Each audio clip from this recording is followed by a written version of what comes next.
కన్నీటి మంటలు Maganti Sunitha కన్నీళ్లపైన dialogue war. కార్యకర్తల సమావేశంలో భర్తను తలుచుకొని కన్నీళ్లు పెట్టిన సునీత. ఆమె పట్ల సానుభూతి ఉందంటూనే కన్నీళ్లు పెట్టడం ఏంటన్న పొన్నం. అధికారం కోసం మహిళ కన్నీళ్లను బీఆర్ఎస్ వాడుకుంటోంది తుమ్మల. భావోద్వేగాలపై విమర్శల. కాంగ్రెస్ నేతలు నీతిమాలిన వారు కేటీఆర్. మాగంటి సునీతకు బీఫామ్. ఎన్నికల ఖర్చులకు 40 లక్షల చెక్కు అందజేసిన బీఆర్ఎస్ అధినేత కేసీఆర్. జూబ్లీహిల్స్లో తమదే విజయమని ధీమా. మీరు బయటికి రండి, మరి బయటికి వచ్చి ప్రచారం చేయండి. ఇట్లా కూర్చొని మనదే విజయం అంటే ఎట్లా? కష్టం. ఆడ గెలవడం మీకు అంత ఈజీ అయితే కాదు.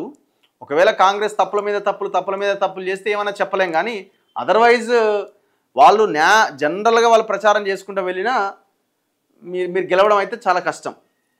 ఇప్పుడు విషయం ఏంటంటే, ఇప్పుడు ఆమె ఏడ్చిన దాని మీద వివాదం నడుస్తుంది. పొన్నం ప్రభాకర్, తుమ్మల నాగేశ్వరరావు ఏదో అన్నారని. సరే, ఆమె భర్తను కోల్పోయింది. ఆ సమావేశంలో ఆమె కొంత ఎమోషన్ అయి ఉండొచ్చు ఒకటి.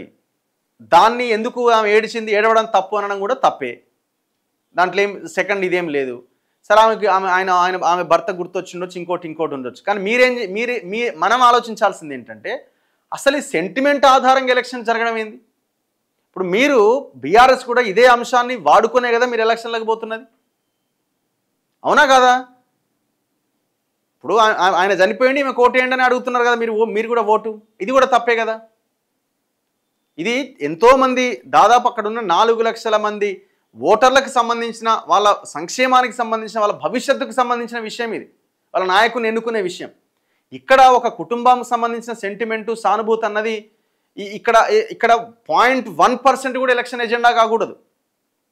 ఇక్కడ బీఆర్ఎస్ ఉన్నా, ఒకవేళ కాంగ్రెస్ ఉన్నా, ఎవరున్నా సరే, ఒకవేళ రేపు పొద్దున ఎవరైనా కాంగ్రెస్, బీజేపీ, ఇంకోరైనా ఎమ్మెల్యేకి ఏమైనా జరిగినా వాళ్ళు ఈ రకంగా వ్యవహరించినా తప్పే.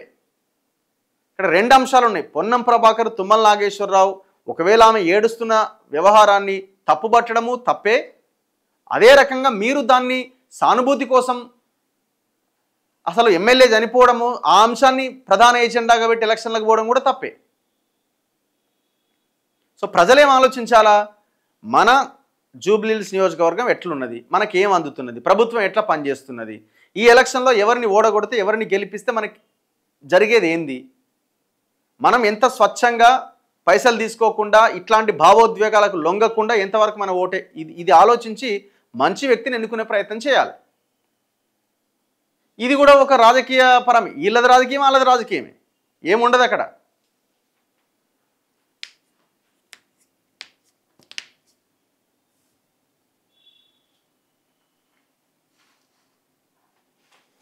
చలో, అసలు యాక్చువల్గా ఎప్పుడు కూడా ఈ ఏకగ్రీవం అవుతుండే ఉమ్మడి ఆంధ్రప్రదేశ్లో ఉన్నప్పుడు.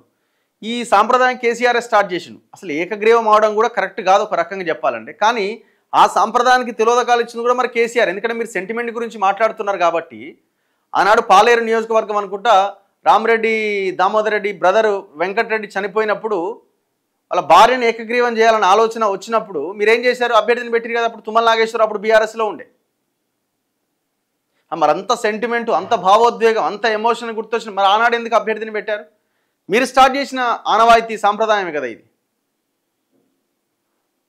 అంత రాజకీయమే. వీళ్ళు మాట్లాడినా వాళ్ళు మాట్లాడినా పాలిటిక్స్ తప్ప ఇందులో ఇంకొకటి లేదు. రాజకీయ నాయకులకు ఎమోషన్స్ ఎక్కడివ్వండి, నాకు అర్థం కాదు.